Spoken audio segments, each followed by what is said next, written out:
Bem, a gente vai abrir essa edição do Jornal Jovem Pan, claro, falando sobre a disputa à presidência da República. Nessa eleição, Luiz Inácio Lula da Silva, do PT, teve 48,43% dos votos e vai enfrentar no segundo turno o atual presidente Jair Bolsonaro, do PL, que registrou 43,20%. Vamos conversar ao vivo agora com a repórter Carolina Belim, que vai trazer todos os detalhes dessa preparação dos candidatos para essa nova etapa da votação. Não é mesmo, Carol? Bem-vinda. Obrigada, querido. Boa noite a todos, né? Por regra do TSE, às 5 horas da tarde de hoje, aqueles que disputam o segundo turno já podem retornar à campanha. Começo falando então do candidato do PT, Luiz Inácio Lula da Silva, que se reuniu no final da tarde, início da noite, com integrantes, com a coordenação da campanha. Isso foi aqui na capital paulista. Lula voltou, reiterou o discurso que fez ontem, um discurso positivo, diz que está confiante no segundo turno, que a vitória foi apenas retardada e que espera que então nesse segundo turno seja feito o debate de ideias que, segundo ele, não foi feito no primeiro turno. Falou também sobre acordos, mencionou o apoio já recebido do senador Tasso Gereissati do PSDB, também Roberto Freire, que é o presidente nacional do Cidadania que, lembro vocês, apoiou, foi com a chapa de Simone Tebet, né, no primeiro turno. Lula então falou que vai sentar para conversar com todas as forças políticas para conseguir então reunir apoio para esse segundo turno. Vamos ouvir esse trecho, o que ele disse sobre isso. Nós ainda temos que fechar alguns acordos, nós temos que conversar com todas as pessoas neste país que não votaram conosco no primeiro turno. Agora a escolha não é ideológica. Agora a gente não vai dizer, só vou conversar com fulano, porque fulano eu sei que gosta de mim, ou fulano eu sei que me adora. Não. Agora nós vamos conversar com todas as forças políticas que têm o voto, que tenham representatividade, que tenham significância política nesse país, para que a gente consiga somar num bloco os democratas contra aqueles que não são democratas. Se espera o pronunciamento de Ciro Gomes, do PDT, e de Simone Tebet, né, do MDB. Por enquanto não houve ainda, né? Ambos pediram um tempo. A Tebet diz que não vai se omitir, mas que aguarda então os presidentes dos partidos que apoiaram sua candidatura se posicionar oficialmente. Ciro Gomes também lembrou vocês que ontem disse que pediu um tempo para conversar com amigos, familiares, com o partido, para decidir então e divulgar apoio nesse segundo turno. Vamos com o presidente Jair Bolsonaro agora, que hoje não teve agenda pública, mas ele publicou na rede social aí, fez uma postagem para os seus eleitores, você acompanha junto, dizendo o seguinte: mantenham o foco, um dos principais e mais difíceis objetivos foi alcançado ontem. Nós já temos o que é necessário para libertar o Brasil do autoritarismo, da chantagem e da injustiça que tanto nos indigna. A mudança mais profunda do país já começou. Não é o povo que deve temer.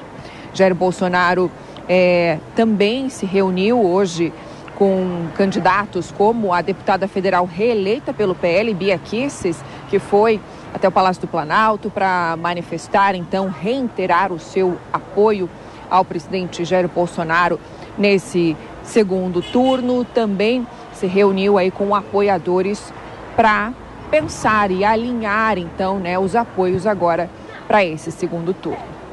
Volto com vocês no estúdio. Tá certo. Carolina Belim trazendo o day after dos candidatos à presidência da República que irão disputar o segundo turno, Lula e Jair Bolsonaro. Daqui a pouco a gente volta a conversar com a Carol.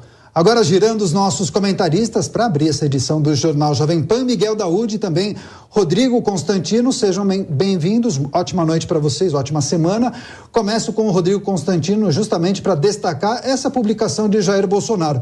Ele não teve agenda oficial, Constantino, mas fez essa postagem dizendo que os eleitores devem manter o foco e, segundo ele, esse grupo que o apoia já tem o que é necessário para libertar o Brasil do autoritarismo. Ele faz uma clara menção, né, aos resultados muito expressivos dos candidatos apoiados por ele ao Congresso Nacional. Essa é a sua avaliação? Concorda com a postagem do presidente? Bem-vindo.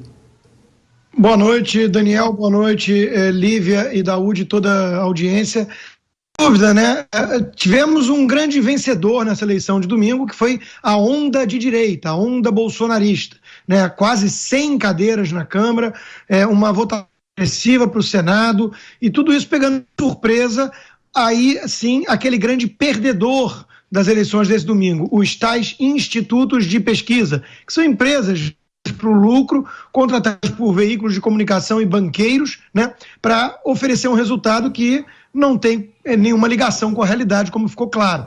Então, o presidente Bolsonaro está certo em mostrar otimismo. Muita gente está demonstrando desconfiança em relação à lisura do processo, lembrando que não temos como fazer a auditoria, não tem o VAR, para usar a metáfora futebolística que o próprio ministro Alexandre de Moraes usou em relação a quem for contestar, né? Então ficou um clima de que aconteceu alguma coisa estranha ali no processo. E o presidente está dando um recado de que, olha, tudo isso pode ter o seu momento de debate, sim, é uma coisa importante para o país a longo prazo, mas nos próximos 28 dias é arregaçar a manga e lutar pelo que faltou nesse domingo, que é realmente a questão da presidência da República. Então, acho que o recado está dado, ele tem que costurar parcerias, tem que trazer o ACM Neto, já que a Bahia foi muito ruim o resultado, ele tem que trazer, como ele trouxe em 2018, o apoio oficial do ACM Neto. Zema já pulou no barco e teve uma votação expressiva em Minas, então ele tem muita condição de virar esse jogo no segundo turno, em que pese desconfiança com algoritmos e o sistema eleitoral. Já o ex-presidente Lula parece ter atingido ali o topo e diz que agora vamos discutir ideias, quer dizer, foi ele que não apresentou o seu próprio projeto de governo no primeiro turno, talvez confiante demais nas urnas. Agora você, Miguel Daúde, boa noite. O Dani destacou com o Rodrigo Constantino as primeiras 24 horas após as eleições do presidente Jair Bolsonaro. Com você, quero tratar sobre essas 24 horas do candidato Luiz Inácio Lula da Silva, do PT, que já ressaltou a importância e o potencial de acordos que ele tem nesse início de segundo turno, nessa corrida em segundo turno. Ele citou o próprio apoio de outros candidatos. A gente teve, inclusive, depois das eleições, uma manifestação dos dois candidatos. Falo de Simone Tebet e de Ciro Gomes. Tebet disse que já tem uma decisão, mas aguarda um posicionamento oficial do partido dela, do MDB. Nos bastidores, há uma sinalização de que esse apoio vai ser, sim, para Lula. Agora, Ciro Gomes, há uma certa incógnita se ele vai apoiar efusivamente ou não o presidente Lula. O que é que você espera nessa composição de acordos para esse segundo turno? Boa noite, Lívia. Boa noite, Daniel. Boa noite, Constantino. Bom, o Lula, ontem nós vimos a foto dele com seus assessores ali, tentando mostrar uma alegria, mas não era alegria. Eles foram pegos de surpresa, né, com a votação expressiva, né, do presidente Bolsonaro e elegendo aí, colocando vários parlamentares. Bom, o que o Lula vai fazer daqui para frente? Quais os sinais que ele tem emitido? Ele vai caminhar para a direita, vai caminhar para o centro, para a direita. Quando ele fala, eu vou fazer acordo, eu vou conversar, ele está buscando um alinhamento mais para o centro, porque hoje nós claramente temos o centro, né, mais para a direita como majoritário no Congresso, e ele vai buscar esses candidatos. Votos de Simone Tebet e Ciro Gomes, ele espera conseguir aí em torno de 70% para ter uma tranquilidade, e vai buscar as abstenções, né, para que as pessoas possam votar nesse sentido que ele vai trabalhar. Eu diria, né, quando o presidente Bolsonaro coloca, vamos fazer isso, cuidado, porque, ao contrário, eu acho que as pesquisas erraram brutalmente, não tenha dúvida, principalmente com o presidente Bolsonaro, que dava a ele com 34, 35 dos votos úteis. Então, nós temos que entender que foi isso que fez com que a campanha de Bolsonaro se concentrasse e centrasse fogo. Não, mas peraí, eu sempre dizia aqui, Lívia, é impossível essa votação aqui em São Paulo do Haddad estar na frente do Tarcísio, né? E sempre disse, olha, nós vamos ter surpresas nessa votação aqui em São Paulo. E foi o que aconteceu. Então, esse erro, né, proposital ou não das pesquisas, acabou ajudando, né, num esforço concentrado do presidente Bolsonaro para mostrar que não era verdadeira, e não era mesmo. A gente sempre falava da pesquisa, mas eu dizia, não é o que eu penso. E está aí o resultado.